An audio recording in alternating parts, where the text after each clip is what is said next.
नमस्कार दोस्तों, स्वागत है आप सभी का माय चैनल माय नॉलेज में। और मेरा नाम है पिंटू भारद्वाज। तो दोस्तों आज की जो वीडियो है वीडियो बहुत ज़्यादा इंपॉर्टेंट वीडियो है आप सभी के लिए। अगर आप एक पीएफ के मेंबर है, यानी कि अगर आपके पास एक पीएफ का अकाउंट है, तो ये वीडियो आप सभी के लिए बहुत ही ज़्यादा इंपॉर्टेंट वीडियो है। क्योंकि दोस्तों मुझे कई दिनों से कुछ पीएफ मेंबर के कई कमेंट और कई मैसेज आ चुके हैं, जिसमें मेरे से उन्होंने पूछा है कि सर जब भी मैं अपने पीएफ को ऑनलाइन अप्लाई करने के लिए जाता हूँ और वहाँ पे फॉर्म नंबर 10 से सिलेक्ट करता हूँ, तो मुझे वहाँ पे ये वाला एरर देखने को मिलता है, जो कि आपको अभी स्क्रीन पे दिख रहा है।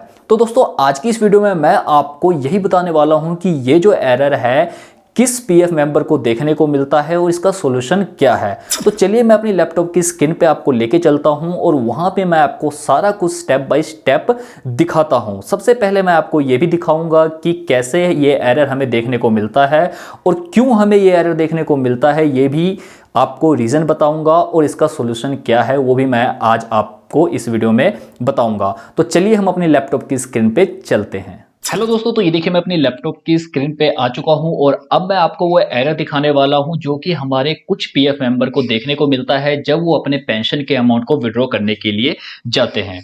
और अगर आप मेरी लैपटॉप की स्क्रीन पे देख रहे हैं तो यहाँ पे मैंने यूनिफाइड पोर्टल में लॉगिन किया हुआ है एक यूएन नंबर के जरिए। अब मैं आपको सबसे पहले वो प्रोसेस दिखाता हूँ जिससे हम ऑनलाइन क्लेम प्रोसीड करते हैं। इसके लिए सबसे पहले आपको अपने यूनिफाइड मेंबर पोर्टल में लॉगिन करना पड़ता है। लॉगिन करने के बाद आपको इस पे एक ऑप्शन मिल जाएगा यहाँ पे ऑनलाइन सर्विसेज का। जैसे आप इसके ऊपर क्लिक करेंगे आपको फर्स्ट ऑप्शन मिल जाएगा claim form 31 19 10C and 10D। जैसे ही आप इसके ऊपर क्लिक करते हैं तो आपके सामने यहाँ पे ऑनलाइन क्लेम फॉर्म ओपन हो जाएगा। यहाँ पे सबसे पहले आपको एक ऑप्शन मिलेगा बैंक अकाउंट नंबर वेरीफाई करने का। सबसे पहले आपने अपना बैंक अकाउंट नंबर यहाँ पे वेरीफाई करना है। आपने इस बात का ध्यान रखना है कि यहाँ पे आपको जो बैंक अकाउंट नंबर है वो यहाँ पे फुल बैंक अकाउंट नंबर ही डालना है। कई लोग यहाँ पे लास्ट के 4 डिजिट डालते हैं, वो आपने नहीं डालना है। फुल बैंक अकाउंट नंबर ही यहाँ पे डालना है। फुल बैंक अकाउंट नंबर डालने के बाद आपको वेरीफाई का यहाँ पे एक आपको ऑप्शन नजर आएगा, आपने वेरीफाई पे क्लिक कर देना है।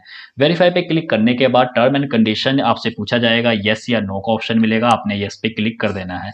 यस पे क्लिक करते ही आपको ठीक नीचे बॉटम में आपको एक ऑप्शन मिल जाएगा प्रोसीड फॉर ऑनलाइन क्लेम, जिस पे आपने क्लिक करना है। और जैसे ही आप इसके ऊपर क्लिक करते हैं तो आपके सामने क्लेम फॉर्म ओपन हो जाएगा, जिसमें आपकी कुछ डिटेल्स होगी, जैसे कि आपका मोबाइल नंबर क्या है, आपका यूएन नंबर क्या है, आपका नाम क्या है, आपका अकाउंट नंबर यानी कि परमानेंट अकाउंट नंबर क्या है, यानी कि पैन कार्ड नंबर क्या है, date of joining, date of leaving और लिविंग का रीजन भी यहाँ पे आपको नजर आ जाएगा। उसके बाद ठीक नीचे आपको I want to apply for यहाँ पे लिखा हुआ है। इसके ठीक नीचे आपने फॉर्म सेलेक्ट करना है कि किस फॉर्म के जरिए आप अपना पीएफ निकालना चाहते हैं। यानी कि यहाँ पे पहला ऑप्शन जो है ओनली पीएफ विड्रॉ करना चाहते हैं, जिसके लिए फॉर्म 19 है।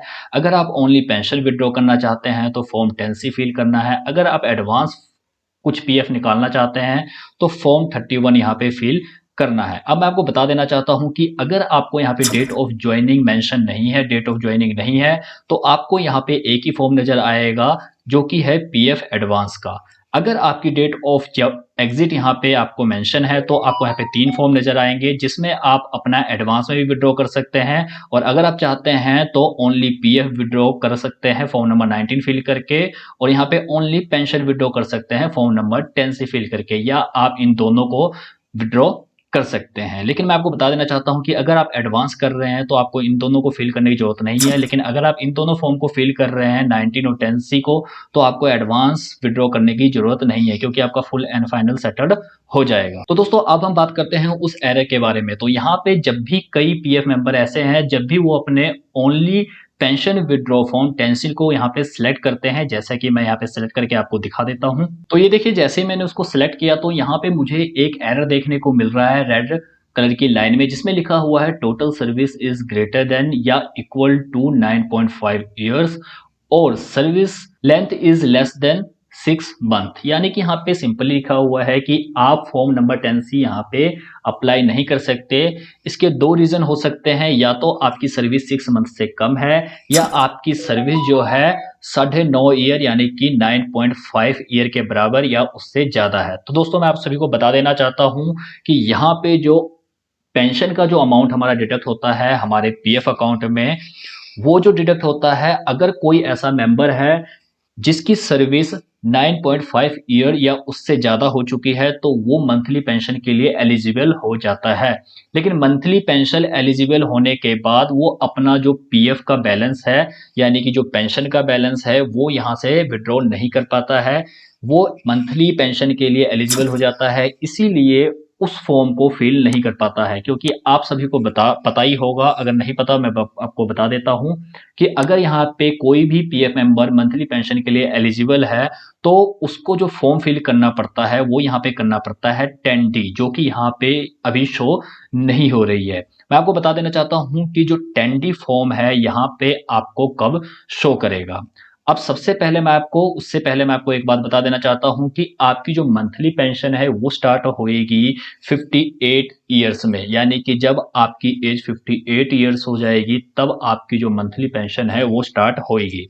लेकिन मैं आप सभी को बता देना चाहता हूं कि उसके लिए भी आपको फॉर्म 10D अप्लाई करना पड़ेगा। 10C नहीं करना पड़ेगा, 10D करना पड़ेगा। यहाँ पे आपको 10D का ऑप्शन नहीं आ रहा है, मैं आपको बता देना चाहता हूँ यहाँ पे आपको 10D का ऑप्शन मिलेगा जब आपकी एज 58 ईयर्स हो जाएगी।